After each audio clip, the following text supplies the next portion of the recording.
Welcome to the ITSP Magazine Podcast Network, a modern, innovative multimedia platform, broadcasting ideas and connecting minds. Every company has a story to tell, from the small startup to the large enterprise, and everything in between. This is one of them. We hope you enjoy this brand story conversation.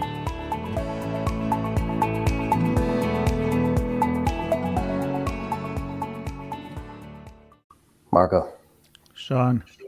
Vroom, vroom. There you go. It was your turn. It was my turn to start the engine. I don't know why we started doing this, but at this point, we can't go back. Every time we start to talk about what's going on at Black Hat, we're going to do vroom, vroom. And we better explain that so people don't think we're crazy. It's because it's chats on the road. That's how it was born, to have the pre-event conversations. And we were literally recording podcasts in the car together, driving from Los Angeles to Las Vegas. That's why we do vroom, vroom. Now we're going to fly because it's way too hot to do that. And there's not much to see on the way anyway. But anyway. You can only see XXYZZ road so many times. And I know. It's no longer novel. And so many stones and desert area. And for some people that do it the first time, it's definitely going to be a lot of fun, but once they're done it a few times, it's okay to fly. But once you get there at Black Hat, then there is a lot of people to see. There is a lot of company there. And of course, there is Las Vegas too, but that's not why we're going there. And I am glad to see someone that we were joking. We literally see at every conference. So, Dror, it's so good to see you. Good to see you guys, as always. Yeah, always a pleasure, my friend. And I see the image on LinkedIn primarily, where I spend a lot of time, of us talking in your booth, and the color of that, and you just look amazing. I'm excited to have that experience again in Las Vegas. And this chat is to kind of catch up and hear about what's going on ahead of Vegas, so folks know what to expect when they come to your booth and meet you there and learn more about Coro and all the good stuff you're doing for small, medium enterprise. Yes. So, of course, we're very excited to be at Black Hat. This is our second year at Black Hat, and we're going to be there in full force with our channel team, with our direct team. And we have a big booth, and would love to see everybody.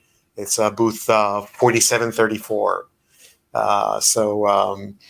We're very much looking forward to it. I think Black Hat is one of these places where you really get to meet the doers, the hard workers of cybersecurity.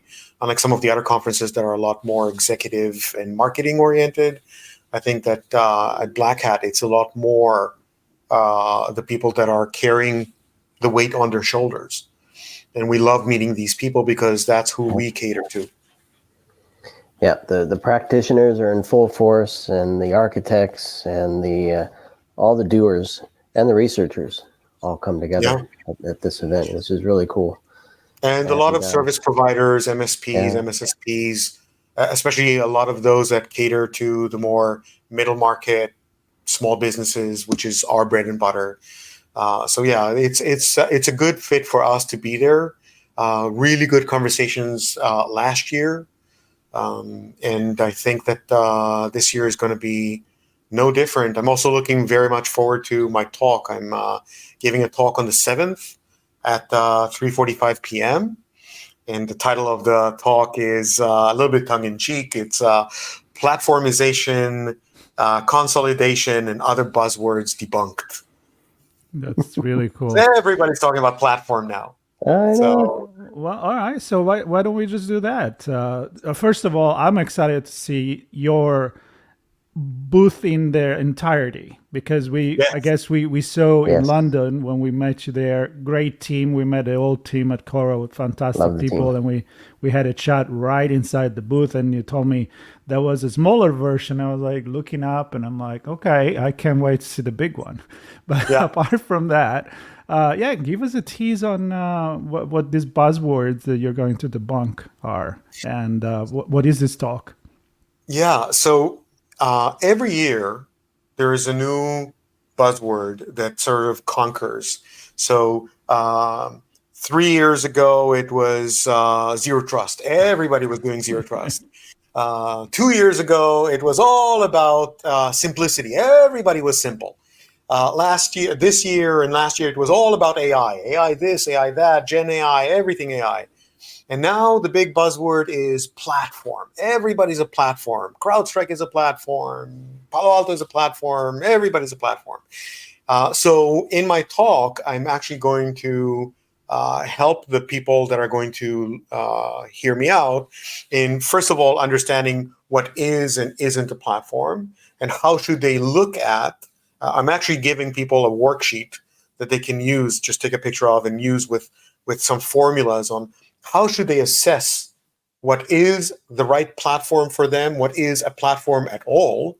Because some vendors out there talk about a platform, but they're far from being a platform. They're a combination of multiple products that are sold under one invoice. That's what I call an invoice platform, as opposed to a real cybersecurity platform. And there are many names you can think of, I'm sure. But my favorite, for example, when Kurtz talks about CrowdStrike being a platform, but their email is actually Proofpoint, I rest my case. So to me, I'd like to sort of create a framework in people's minds of what is and isn't a platform. I'm going to describe the 3 types of platforms that are out there, and which also ties directly into consolidation. And also, I'm going to talk about how do you evaluate which kind of platform is right for you. And within that, how do you evaluate the platforms that are out there as far as their fit for your specific needs? And there's a nice, we've done a lot of work internally at Coro in trying to understand how people should think about these things. And I codified it in a way that anybody can now take it and operationalize it in their own business, in their own company. So let me see if I got it right. My vision is Frankenstein, right? You put pieces together, and we know what happened. I mean, Shelley, tell us what happened. What you're saying here is that it should be a platform by design, kind of like security, meaning you build it from the ground up in a modular way, as you guys do, and that's why when you say you just invoice as a platform means that you're just taking a piece, you're Frankenstein that. I'm doing a verb with Frankenstein here, and that's not going to be what you want. Yeah, or maybe it is. Maybe all you need is an invoice platform, because that's something that takes away a lot of your procurement headaches, and you can you can negotiate better with the vendor because you buy a lot of things from one vendor. So maybe it is what you need. I'm not advocating against it. Okay. I'm saying that that's one type of platform, which is more around vendor consolidation rather than technology, which is what we offer, which is a platform that was built from the ground up as a platform that is modular, in which all the modules talk to each other seamlessly, where you have one dashboard, one pane of glass that you need to work with, where you have one endpoint agent that you need to deploy, just one that self-manages and you don't need to do any maintenance on, and that all of these modules talk to each other because it's an actual platform. Some of these invoice platforms, these tools don't talk to each other and rely on humans to do the triage in many ways. And our approach to security is very different. Our approach is, why not have these tools talk to each other and make smart decisions and take the human out of the mundane work and let the people focus on the big picture and not on chasing events and trying to understand triangulation between what your email security is saying and what your access security is saying and what your cloud security is saying. And I don't want to steal any thunder from the session, so don't give anything away here that you want people to come and enjoy live on hand in person. But you mentioned platform archetypes. What can you share about that? Because that seems really cool. Marco and I like to look at things from an archetypical perspective as well. So what's that all about? Tease us a bit on that. So I look at them from a consolidation of vendors, in which the platform is actually made up of multiple vendors that are sold by one organization. To me, CrowdStrike is a great example of that, where some of the tools that they offer are actually third-party that are not really integrated, but still you're buying from a vendor.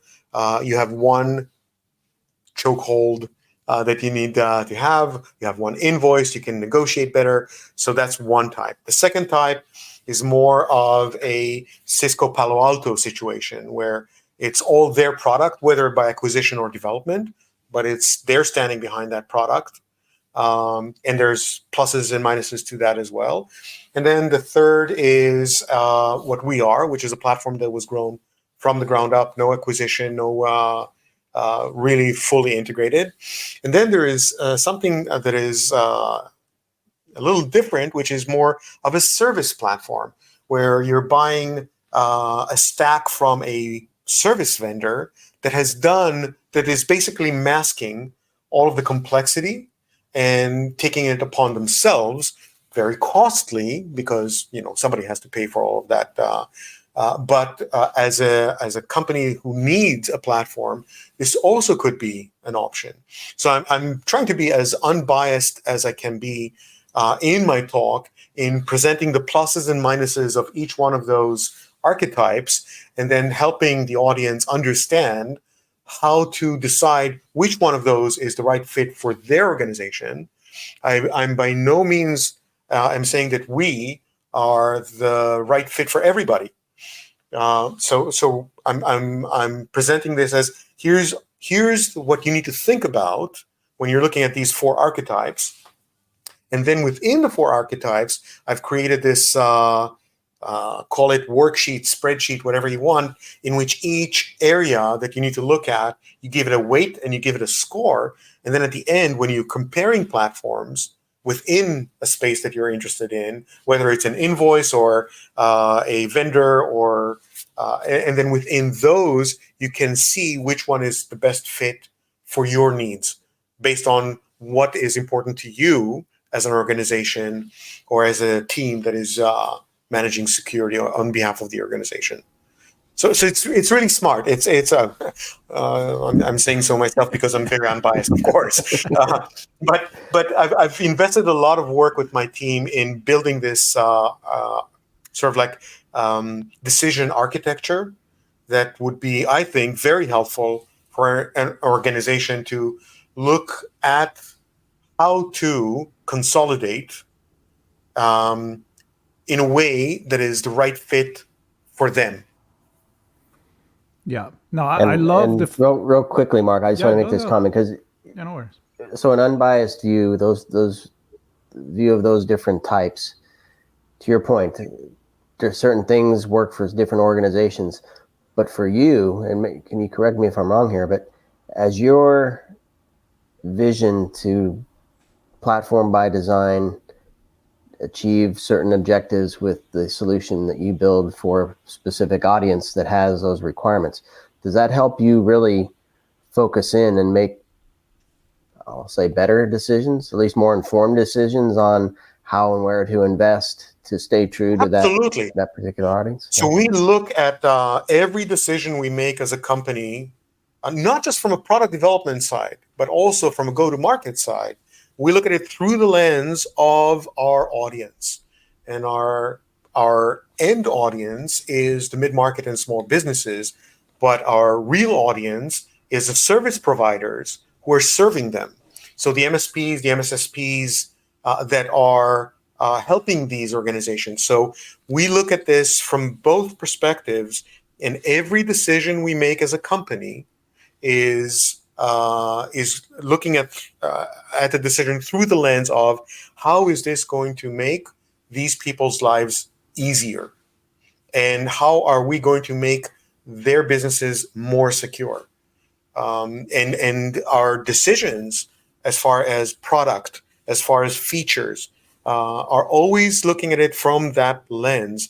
So I always say, if you look at a feature checklist, then our thinking is we actually removed features because our thinking was we need to make it simpler and easier for my audience to be able to manage it, because they don't have the time or the dedicated staff to deal with a bunch of knobs and bells and whistles.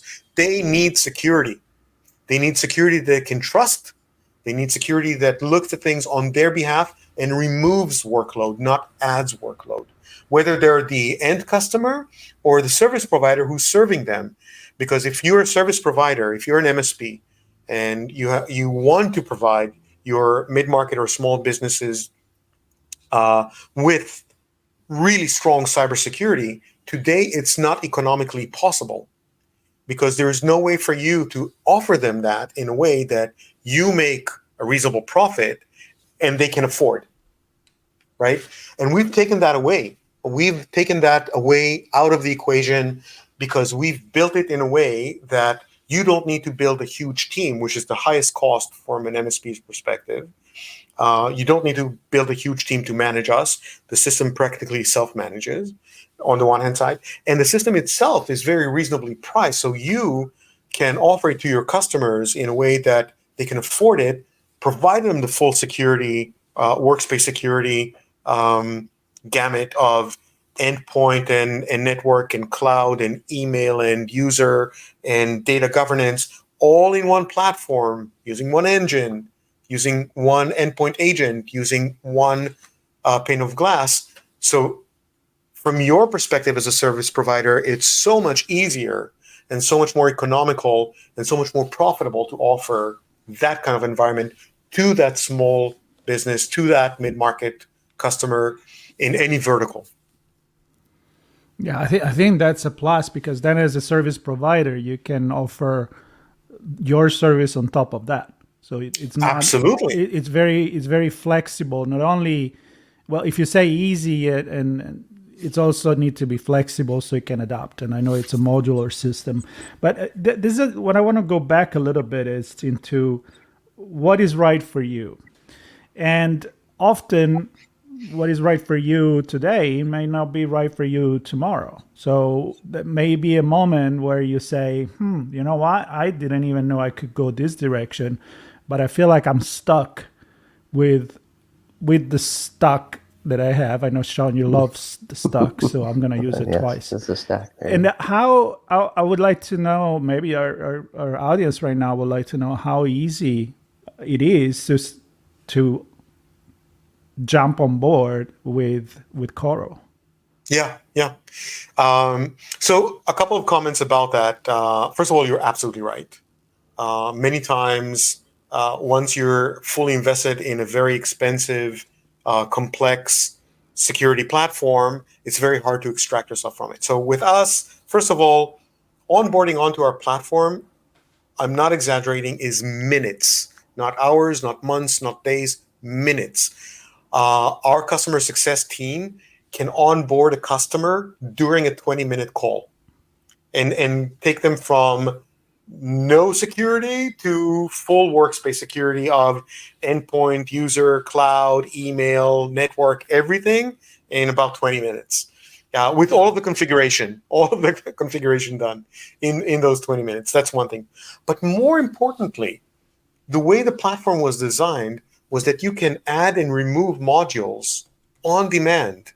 No, you don't need to be a tech genius to do that. You just turn them on, turn them off, they work. So you can scale up if your needs change, but you can also scale down if your needs change.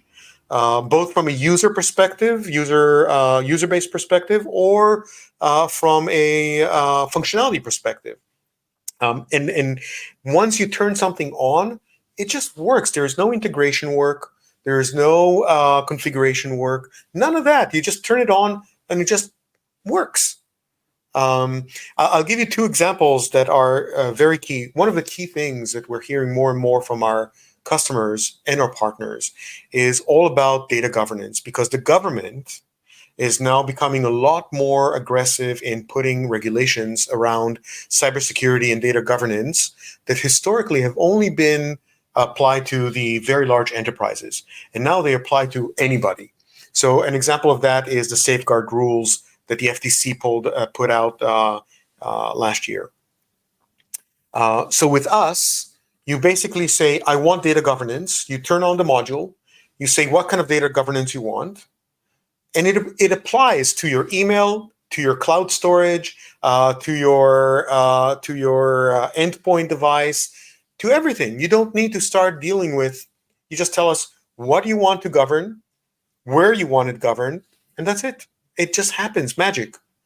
Very, very different than other platforms that require you to do an enormous amount of configuration work, definition of dictionaries, writing scripts, and all. None of that. You just tell me what kind of data you need governed, and you trust us that we've done all the work behind the scene on your behalf, as far as identifying it, complying with different rules in different geographies, complying with different rules in different verticals. You don't need to worry about any of that. You just click a button and you can go from no data governance to data governance in minutes. That's an example. Another example I'll give you is user base. Let's say you spoke about changes in needs. Take a retailer, for example. A retailer has these cycles of employees, of staff, because, for example, towards the holiday season, they bring in lots of staff on to deal with the holiday season, and then at the end of the holiday season, that temporary staff goes away. With us, no problem. Add staff. You only pay for what you use. So add the 2,000 people that you're adding for the period of time during the holidays. That's great. At the end of those 2 months, take those licenses back and pay for the 300 people that you have on an ongoing basis for the year. I don't know too many other vendors that say that.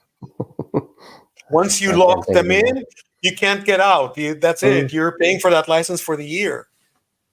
Yeah, that's wild. Yeah. And I want to go back to, as we wrap here, just one point on the previous example.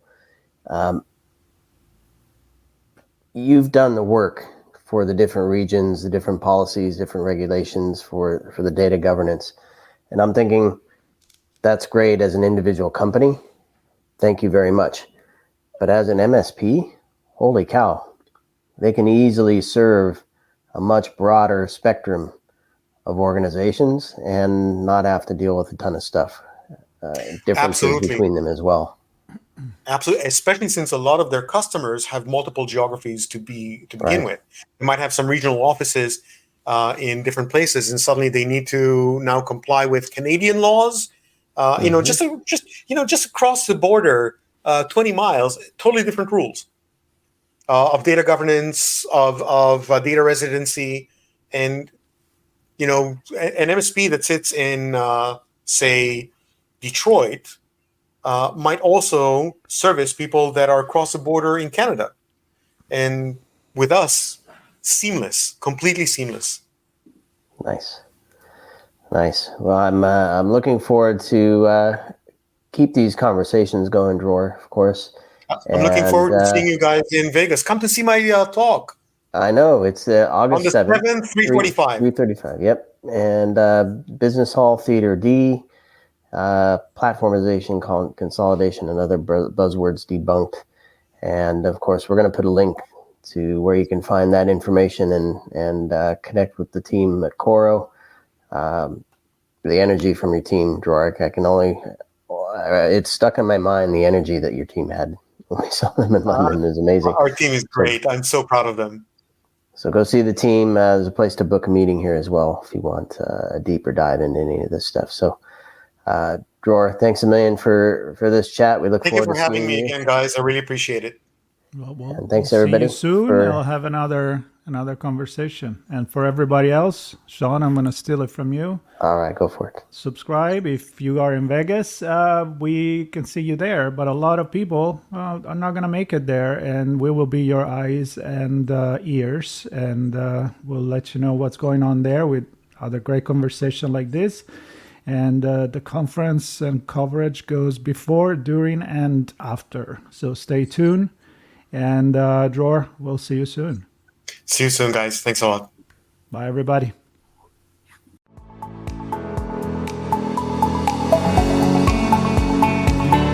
We hope you enjoyed this episode and that you will come back for more brand stories on ITSP Magazine. If you want to share your company's brand story, go to itspmagazine.com and explore our advertising options to learn more. Remember to share this podcast with your friends, family, and colleagues, and stay tuned for more brand stories as we continue our journey toward redefining cybersecurity, technology, and society.